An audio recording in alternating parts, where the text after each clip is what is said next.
بسم اللہ الرحمن الرحیم۔ السلام علیکم ناظرین، کیا آپ جانتے ہیں کہ شیطان اپنی موت سے پہلے ایک ایسا قدم اٹھائے گا جو اس کی ہزاروں سال کی عبادت، غرور اور تکبر کو مٹی میں دفن کر دے گا۔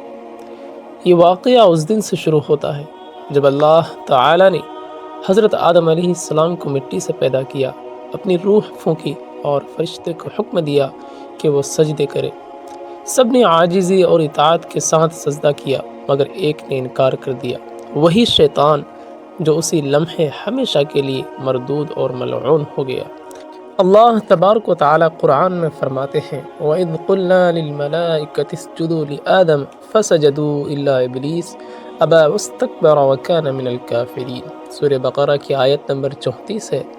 اور جب ہم نے فرشتوں سے کہا آدم کو سجدہ کرو تو سب نے سجدہ کیا سوائے ابلیس کے، اس نے انکار کیا اور تکبر کیا اور وہ کافروں میں سے ہو گیا۔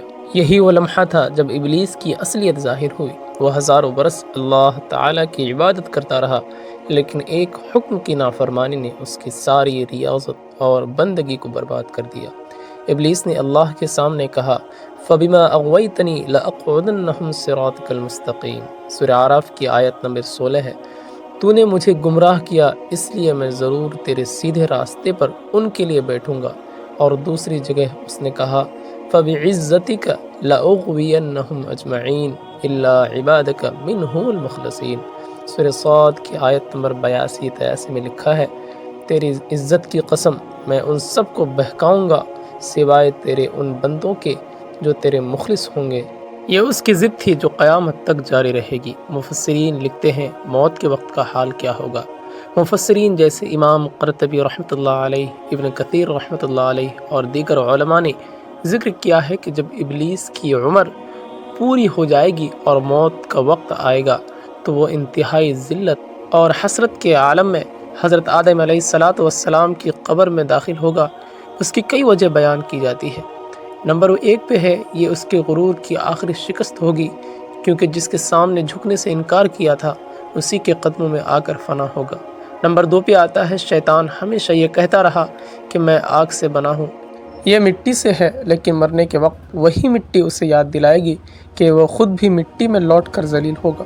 نمبر 3 پہ ہے یہ اللہ تعالیٰ کی قدرت اور فیصلے کا اظہار ہوگا کہ باطل آخرکار حق کے سامنے جھکتا ہی ہے۔ سبق اور عبرت، غرور اور تکبر انسان کو کہیں کا نہیں چھوڑتا، چاہے وہ کتنی ہی عبادت کرے۔ ابلیس ہزاروں سال عبادت گزار رہا، لیکن ایک لمحے کا غرور اسے جہنم کا ایندھن بنا گیا۔ اللہ کے ایک حکم کی نافرمانی انسان کی پوری زندگی برباد کر سکتی ہے۔ شیطان کا انجام ہمیں یہ سکھاتا ہے کہ باطل وقتی طور پر کامیاب نظر آ سکتا ہے، مگر آخر کار ہارتا ہے اور حق ہمیشہ غالب رہتا ہے۔ ناظرین، یہ واقعہ ہمیں یہ سبق دیتا ہے کہ اللہ کے حکم کے سامنے جھکنا ہی کامیابی ہے، اور تکبر، ضد اور غرور انسان کو شیطان کی راہ پر لے جاتا ہے۔ شیطان کا حضرت آدم علیہ السلام کی قبر میں جانا اس بات کا اعلان ہوگا کہ آخرکار سچائی ہی غالب ہے اور جھوٹ ہمیشہ ذلیل ہو کر ختم ہوتا ہے۔ دعا کیجیے کہ اللہم اجعلنا من عبادک الصالحین ونجنا من وساوس الشیطان واغفر لنا ولوالدینا ولجمیع المسلمین برحمتک یا ارحم الراحمین۔ اے اللہ، ہمیں اپنے نیک بندوں میں شامل فرما، ہمیں شیطان کی وسوسوں سے نجات عطا فرما، ہمیں اور ہمارے والدین کو بخش دے اور تمام مسلمانوں کی مغفرت فرما، آمین یا رب العالمین۔ السلام علیکم ناظرین، ملتے ہیں اگلی ویڈیو میں۔